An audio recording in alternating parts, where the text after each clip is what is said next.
Hello and welcome to another episode of Speakers Bank podcast, Our Voices, Our Views. My name's Elvira and I'm here today with Nas Campanella. Nas is the National Disability Affairs reporter for the ABC, and today she's going to tell us a little bit about her journey as the Disability Affairs reporter and her personal journey. So firstly, Nas, welcome. Can I just start by saying thank you for being here with us today? Thanks for having me. Yeah, thank you. And so I think we'll just launch right in. If you could just tell us a little bit about yourself. So, as mentioned, I'm Nas Campanella. I am the National Disability Affairs reporter for the ABC, and I am blind. I have no vision. I lost my vision when I was 6 months old, and essentially blood vessels burst and detached my retinas. And I also live with a condition called Charcot-Marie-Tooth neuropathy, or CMT, and that is a neurological condition which impacts my muscle tone, balance and sensitivity in my fingertips, arms and legs and feet. And so essentially it's a degenerative condition that impacts my muscles and causes them to waste away over time. And it means that I can't read Braille because I can't actually feel the dots on the page. So if you can't read Braille, how do you navigate things? Is that okay to ask?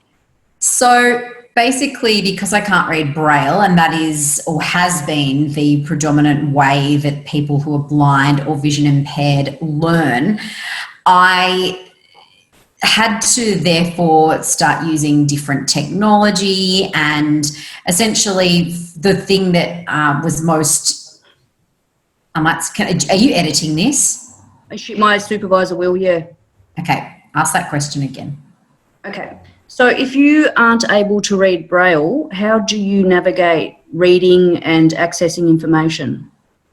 So for a long time, most people who are blind or vision impaired have traditionally learned through Braille. And so for me, that wasn't an option. So after testing out a lot of different programs and technology and computers, I landed on some screen reading software called JAWS. It's basically a little robotic Americanized kind of voice, and it's loaded onto a computer screen and it reads all the text out aloud. So as I type, it reads what I'm typing, and you use keystrokes instead of a mouse to navigate websites or the screen. And I use a regular laptop or desktop computer like anyone else would. It's just that the screen reading software has been loaded onto that. And that's essentially how I learn. I also use audiobooks, which have been a fantastic introduction into my life, and I would recommend them for anybody, blind or not. And so essentially I've learned by listening and by repetition, and those bits of technology have almost become my best friends. Naz, I was looking at your bio and I note that you worked at Triple J. When you were working at Triple J, were there challenges in incorporating that technology you use into the process there? So I think what is really important is that technology has allowed so many people to do some really incredible things. And my job has been one of those things that technology's just been able to be an enabler. And I think for me, the way that the technology was incorporated was through trial and error mostly, and until we got it right. So it was just a bunch of us sitting around a table talking about how we could make things work and testing different programs out. And so essentially the system was that I had 4 streams of audio loaded into the studio desk. So I'd have JAWS coming through my headphones, and I would listen to the stories and repeat what I hear. I also had myself coming through the microphone, which I could hear in my headphones as well. And then the little audio snippets that I needed to play during the bulletin. And then also a clock telling me when to start and finish the bulletins, because they were 3 minutes, no more, no less. It was very strictly timed. And it was obviously a lot to take in at first, and there was a lot going on. You had to have full 100% concentration, and you had to keep up with the technology. And of course I had one hand on the laptop maneuvering through the stories, and then I had the other hand on the desk, and that would make sure that I could turn the microphones on and off, fade up and down, and do all those extra bits and pieces. So there was a lot going on during a bulletin, but it was through trial and error and a hell of a lot of practice, and it ended up working really well. Oh, amazing. It sounds overwhelming for someone that isn't tech savvy. Can be. Yeah. In your current role as the Disability Affairs reporter at the ABC, can you give us a little snippet into what you do there?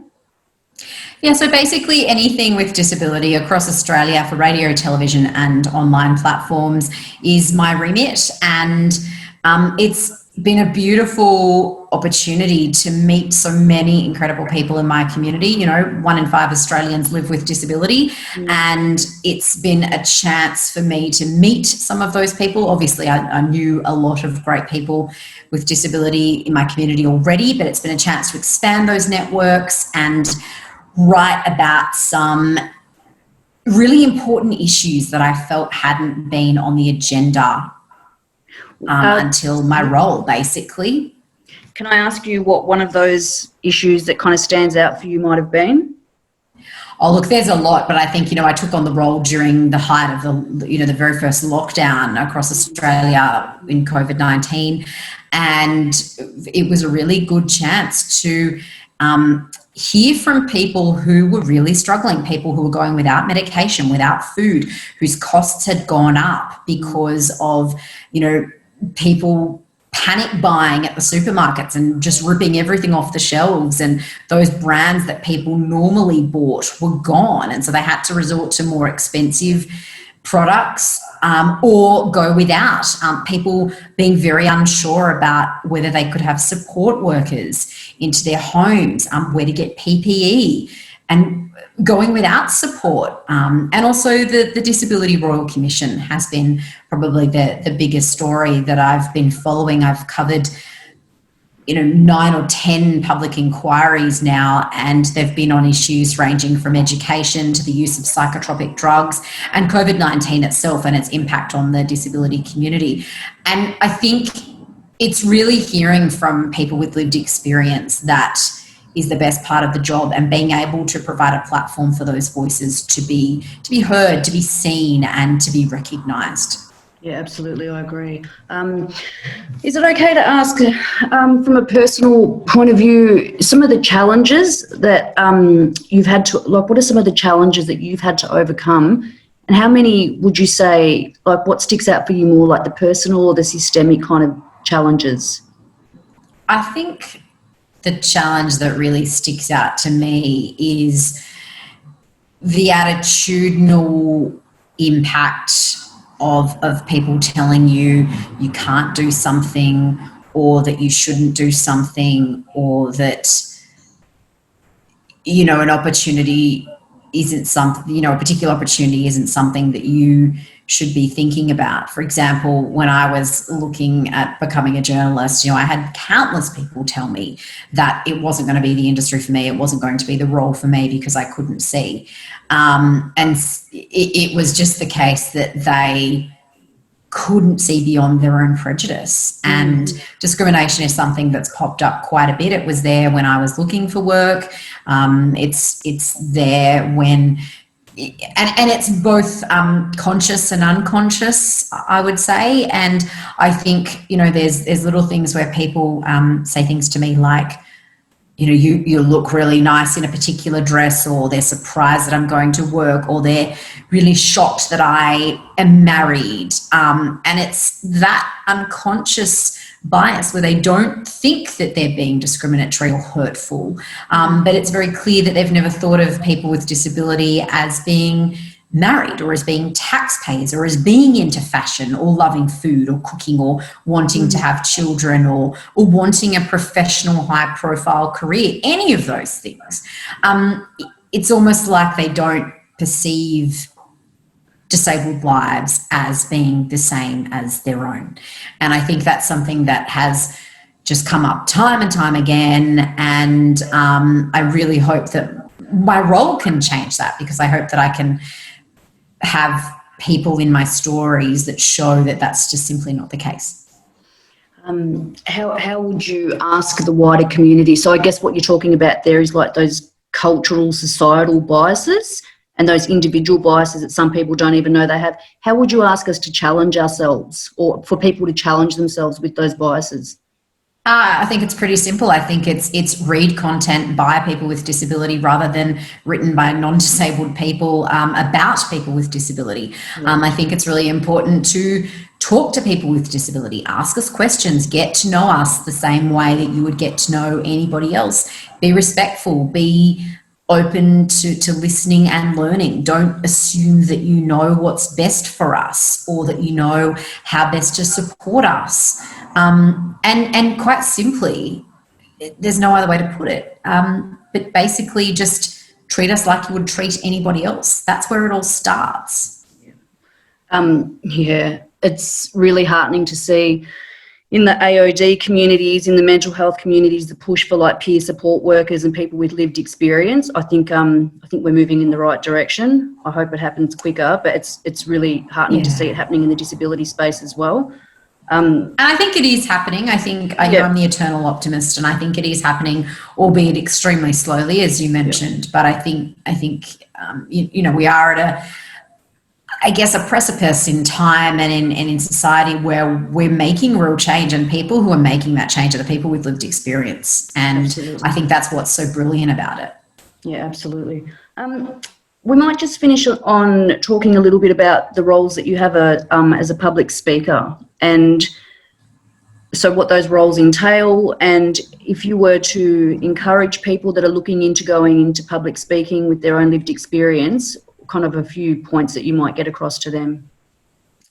Look, I fell into public speaking. It was something that I'd never really thought of as a role, a specific role. And I really had underestimated the impact that you can have as a public speaker. That's for sure. I fell into it. I got a call when I was in my first sort of 6 to 8 months at Triple J from an organisation. It was an education organisation, and they were holding an annual conference. They wanted me to come and talk to them about my experience at school, basically, and from a technology perspective, and talk about innovation. And I remember feeling so nervous that first time, and I realised really quickly the impact that could have, because I had so many people asking brilliant questions. It was an organisation that was focused on making sure technology was up to scratch in schools, and they asked these incredible questions that even I hadn't ever thought of. And I realised that I could give this valuable information. And I think one underestimates the power of lived experience. And I used to think, well, I know nothing about IT, so I couldn't possibly give them the information they need. But on the flip side, I absolutely could, because I had both good and bad experiences at school. I'd had both good and bad experiences with technology. Technology had been, had changed my life, had meant that I could get through school, university, jobs. And I realized that I could empower this group of people. I could motivate them to do better, and I could challenge them to think outside the square. They might not have had a person or a student with disability in their school before who needed the particular types of technology, but maybe that's because they didn't have them on offer in the first place, so they couldn't attract people with disability to the school. Whereas once they could think outside the square, come up with some new initiatives, they were able to put that in place, and therefore able to be a desirable place for people with disability. And I think that was where I could see the real value in it. And I think I was incredibly intimidated by the prospect of speaking to a room of 300 people, and since in the years since, I've spoken to rooms full of thousands, and now online you can speak to goodness knows how many. But I think what I would say to anyone thinking of getting into it is, don't underestimate the power of lived experience and what that brings to someone's knowledge and understanding. And don't underestimate I guess the presence that you have in demonstrating real life experience. You know, you might not have a particular expertise in IT or business or whatever it is, the conference that you're speaking at, but what you do have is a lived experience that can shift attitude, that can change mindset, that can empower and motivate and encourage and challenge. And I think that's the most important. And just give it a go. I mean, I think once you do it once, you kind of learn. I mean, if I was to listen back to the presentation I gave, 9 years ago when I first started, it would look nothing or sound nothing like it does now. Yeah. And that's because I've figured out what worked, what didn't, the length that works, the structure that works. I've tried different things and I've sort of just figured it out along the way. And I think that's what's really amazing about public speaking. And interacting with an audience is incredible. You can hear when people are engaged, even though you can't see them, because, you know it's going well when you can hear a pin drop. Yeah. And, when it's not going so well when no one laughs at your jokes. So it's a really beautiful thing to interact and to hold a crowd's attention. And I think, it's a really beautiful experience. Oh, thank you. Yeah, that's great to hear. Really encouraging. Naz, that's all we have time for today. I just want to thank you so much for being here with me. It's been an absolute pleasure to speak with you today. Thanks for having me. Thank you. So if you'd like any more of our content, please subscribe to our channel, follow us on Facebook at Speakers Bank, or visit our website at www.speakersbank.org.au. And if anyone out there has any topic suggestions or would like to learn more about Speakers Bank, please contact us on 0393140988. Thank you, and thank you so much again, Naz, for today. Thank you.